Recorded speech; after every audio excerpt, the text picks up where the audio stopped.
the game, cause see the boxing voice. Welcome back, gang, for the first time and hopefully many more to come. Don't forget to subscribe to the YouTube channel and click on the notifications right here, this little bell, so you can get those emails every time we go live. ThaBoxingvoice.com.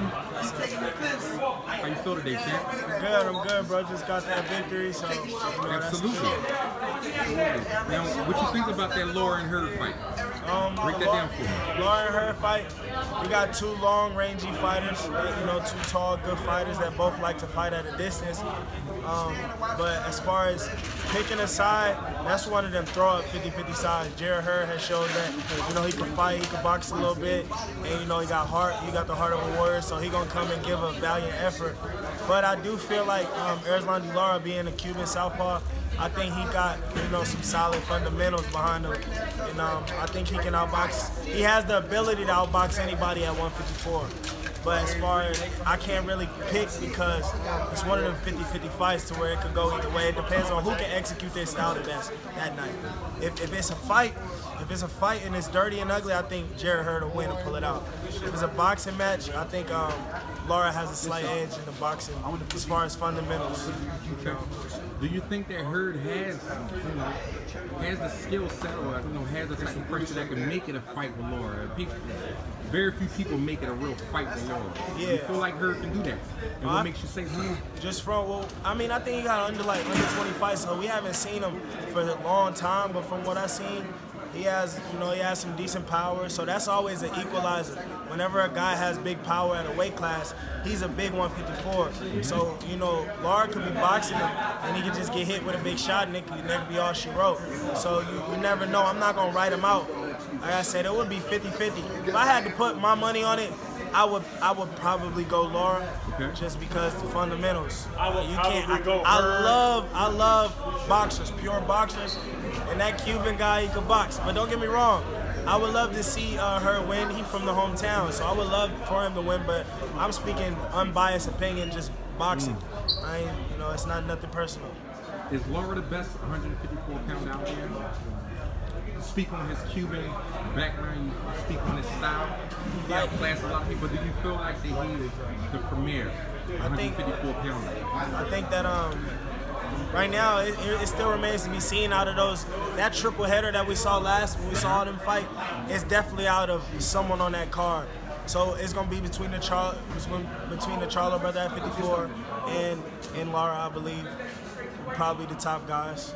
Okay. One more. Let me get your take on this Adrien Broner, Omar Figueroa fight.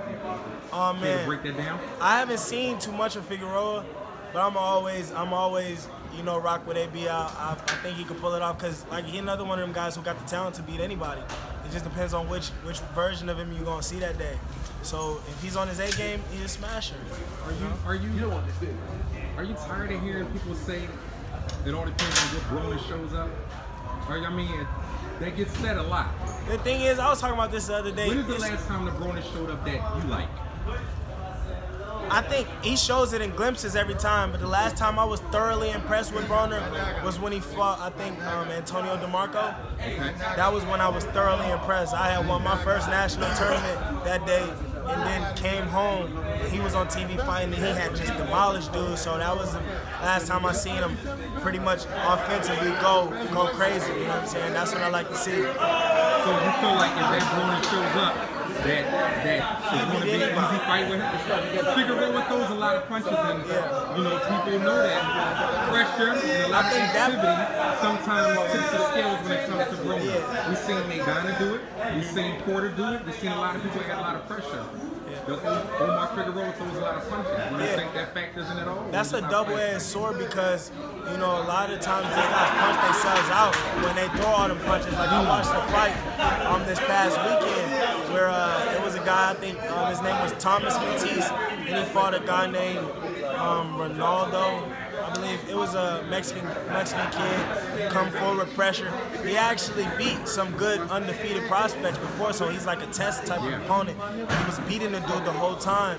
Dude just caught him and froze him and stopped him in one of the last rounds. So, you know, like, yeah, that pressure, it can be good for you, but you also got to be careful because we all human beings. So at some point, if you're doing all them punches, you're going to break down a little bit. You have some type of vulnerable point in the fight.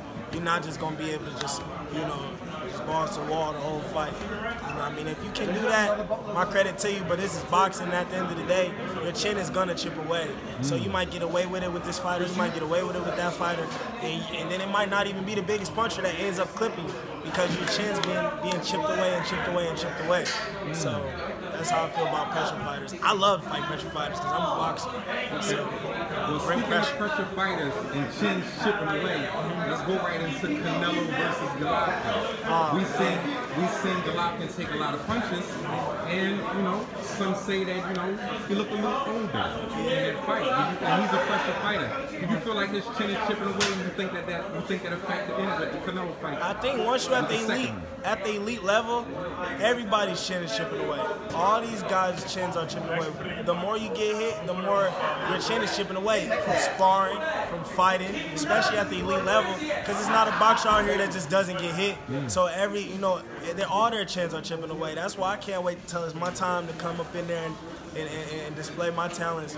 But I think that Canelo and Triple G, I had Triple G win in the last fight, though I saw Canelo come out and look amazing in the beginning and towards the end. So I think that we're looking at a very similar fight. I think it'll go the same way. I think Canelo come out.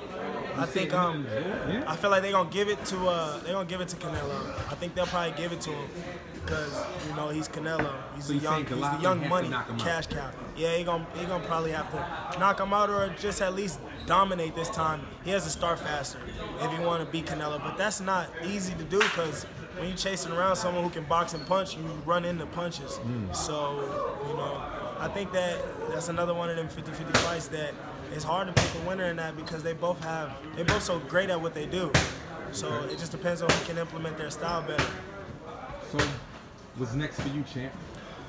Right now I'm kind of sitting on the shelf waiting for, you know, fight dates. I'm not signed to a promoter or a manager or nothing like that. So all I do is just train and stay ready. I'm not out the gym.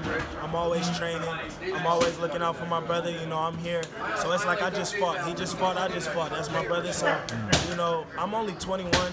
So, like I said, I had 2 pro fights and 2 knockouts. So I don't plan on fighting for a world title for 4 or 5 more years, so I have a lot of time to build. Right now I'm just training and working on myself and just mastering my craft as best as I can.